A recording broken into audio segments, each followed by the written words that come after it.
elder lawyer, if you will, let's deal with the prophecy of Venezuela. Venezuela, brothers and sisters, Venezuela is from the tribe of Asher. They're Asherites. They're the indigenous people before the colonizers from the tribe of Asher who came over into the United States 718 BC. They were already here. Right? Let's go to Deuteronomy, going straight to it, elder lawyer. Get Deuteronomy 33 and 24 and Deuteronomy 8 and 9. Deuteronomy, for those who have read, who have seen the video, The 12 Lost Tribes Found. If you haven't seen that, I implore you go there. Okay? Now, you have a lot of people who don't want to give this up, folks. What? You have a lot of Israelites who they mean well, but don't want to let it go. They mean well. They keep on saying that the white Jews from Europe that went into the Middle East are Ashkenazi. They keep saying that. They keep saying that.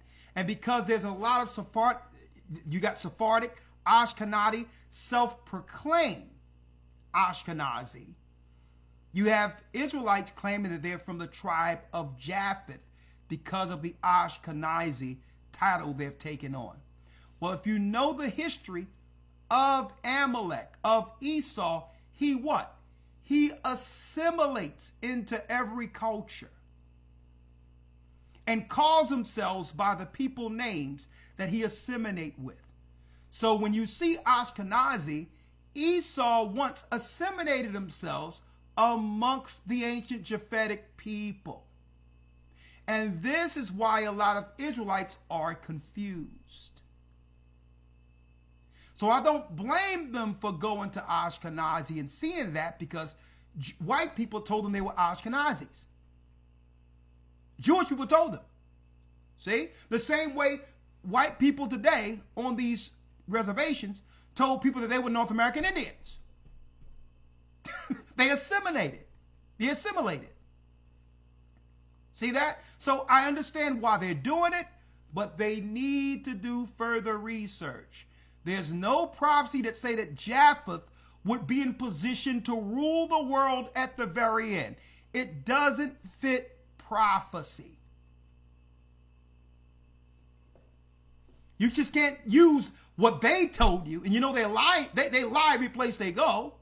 You can't take what they tell you and say, well, they're from Japheth because they told us this. There's Ashkenazi. Let's go to Genesis.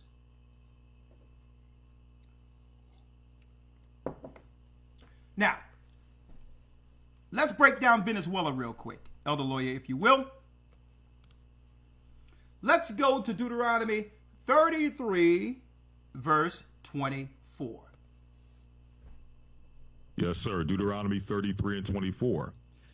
And of Asher he said, let Asher be blessed with children. Let him be acceptable to his brethren. And let him dip his foot in oil. And let him dip his foot in oil. So the same people the president of Venezuela called out 12 years ago is behind the war against Venezuela today for the same reason they're in the Middle East. See that? It tell you Asher would dip his foot in oil. The Most High blessed Asher with what? Serious mineral resources, including oil. That's Asher. Now let's give a precept to give that context, if you will, elder. Let's go to Deuteronomy 8, verse 9.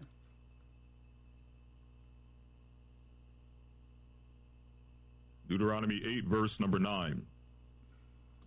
A land wherein thou shalt eat bread without scarceness. Thou shalt not lack anything in it. A land where stones are iron, and out of whose hills thou mayest dig brass. And out of thy hills thou mayest dig brass. When you precept that, it linked directly into that. Now, let's go back to Deuteronomy 33 and 24 and read both verses, Elder Lawyer. The 24th and the 25th verse. Yes, sir. Deuteronomy 33 and 24. Yes. And of Asher he said, let Asher be blessed with children. Let him be acceptable to his brethren, and let him dip his foot in oil. Read.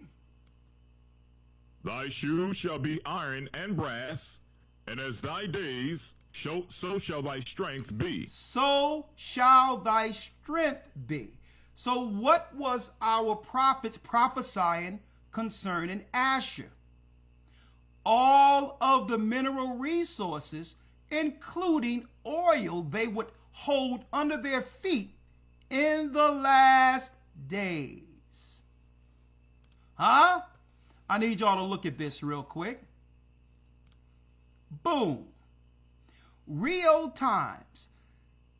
This was 2009, about the time the church began its ministry, folks.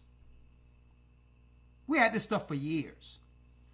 Venezuela's boosts mining and metals with global deals.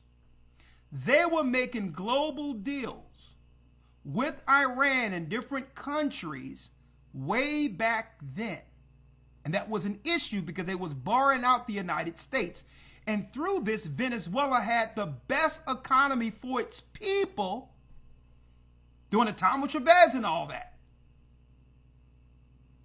Like it was in Libya, where all the money was going back to its citizenry. Venezuela was living good under Chavez. See? Because they were negotiating what? With their minerals. Check this out. The 25th verse on Asher. Read it. Deuteronomy 33 and 25. Thy shoes shall be iron and brass. Thy shoes shall be iron and brass. Let's check this out. What is Venezuela known for? Well, they got gold and everything there. They got oil. What a rich country. Folks, copper. As the Most High said it would be. Copper. Not only do they got oil, they have gold and they have copper. What would be under Venezuela's feet in the mountains and all of that? Brass. Huh? Tell me the Most High tell me the Bible isn't a living record, an identifier, a marker concerning where God's people would be scattered. Now, why is this so important? This is why Esau had to come looking for us. Any place the Most High scatter us, he put us in areas to be blessed.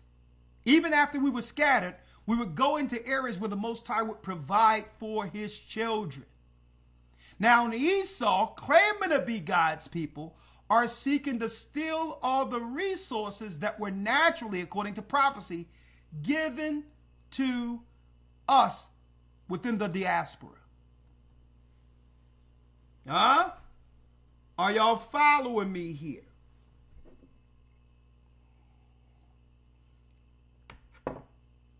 Are y'all following me here? Real quick, so y'all can look at this yourselves to prove to others that the prophecies are true concerning the 12 lost tribes. The Venezuelans going from parts of Colombia into Brazil, and I'm not speaking of the Judites who went into Brazil, are predominantly Asherites according to the Bible. Okay? So in a nutshell, Esau is trying to steal all the resources in Venezuela. That's what this is about. That's what this is about. Hebrew and Bible Academy, you are invited. Tomorrow we're going into the Abraham seed, and we're going to break down the lies they have taught us in modern day Christianity concerning Abraham and Abraham's children. Okay? They have lied on everything concerning the gospel of Christ. Okay? They have lied on everything. What do I mean by that? Well, this is what we mean by that. You good, lawyer? Yes, sir. Yeah. This is what we mean by that. They lied about everything. Beyond 2025, hope after Armageddon. We're going to go into that, and we're going to break down Armageddon in the academy. You need to be there. We're only week 3. If you enroll, guess what? We'll make sure you receive the 2 lessons you've missed to catch up before Sunday. We're going to go into the Abraham seed. They lied. Everything they were teaching was all about political leverage that would justify white people, Edomites, being in the land of Israel today, according to what? The prophecy that leads to a war at the Valley of Jehoshaphat. That's what they're there for. It has nothing to do with some Christians or some Israelites or Jews going back to the motherland. Okay? Their whole theology was political. What do I mean by that? If they could convince people that these white Eastern Europeans were God's people, through theology, they would have the backing of Christians to get a land that didn't belong to their forefathers. It was political. It was sold through propaganda and Hollywood. And the majority of the people who went into the land didn't even believe in Christ. So what do? They assimilate. That's what they do. They'll become Christians and set up evangelical schools of theology and teach replacement theology. What is replacement theology? Well, you're going to know what that is tomorrow. Their whole theology was to have the world forget that the blacks, we are the children of Israel, so that they could replace us as God's people. That's your Christian replacement theology. It was all a lie so that we wouldn't question strangers, Gentiles in the land in the last days. The same way they lied with our textbooks claiming that Christopher Columbus discovered America while the 12 tribes, the 10 tribes were already here. How can you discover a land where people are already here? So the same way they lied about that, they lied about them being the people going into the land. Replacement theology. We're going to talk about that, and guess what? Now that they can't use it anymore, they're like, okay, let's go on to the next thing. Christianity was a thing when the ruling class could use it to politically rule over a people. It's the only reason they wanted it, because we would look at them as God's people. It was about reverencing our oppressors. Okay? So as soon as we figured out that we were the Israelites, they were like, okay, the gig is up. Let's move on to this. Let's move on to now biowarfare. See? Biowarfare. Hey, roll up your sleeves. Roll up your sleeves and get what's good for you. Because you know what? We have a white jacket on And we really want you to survive through this. Right? You know, we love you all. Okay? The same people in all of their textbooks and white papers are telling the whole earth there's too many people. Huh? There's too many people. The earth is overpopulated, but they're going to give you something that's good for you. Now that you figure it out that you're God's people, they're going to give you some good stuff.